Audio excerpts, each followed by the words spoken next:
secant ஏங்கிறது 1 by cos A plus tan A is sin A divided by cos A into 1 minus sin A. So LCM எடுத்தோம்னா cos A வரும்,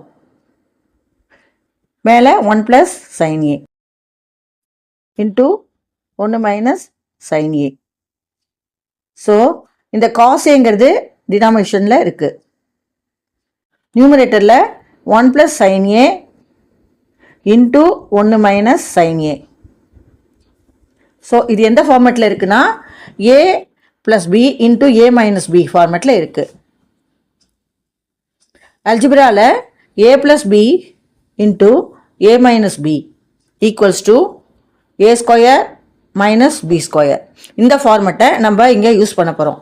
That is 1 plus sin A into 1 minus sin A equals to 1 minus sin square A divided by cos A. இதுதான் 1 square. இது 1 minus sin square Aங்கிறது என்னன்னு பார்க்கலாம். trigonometric identities பிரகாரம் 1 minus sin square A equals to cos square A. So 1 minus sin square A equal to cos square A divided by cos A. இந்த ஒன்று cancel ஆகிடும், balance cos A இருக்கும். So D 1 plus tan square A equal to secant square A. இது வந்து நம்ம identities பிரகாரம் பார்க்குறோம்.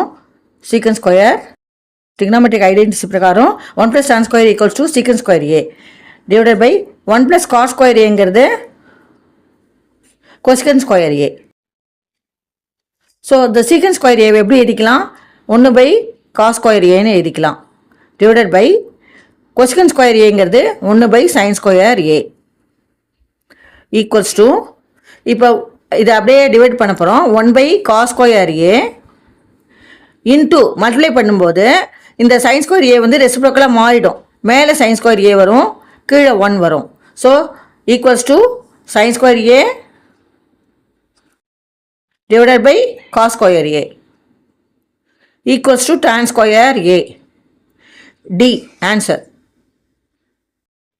9 secant square A minus 9 tan square A.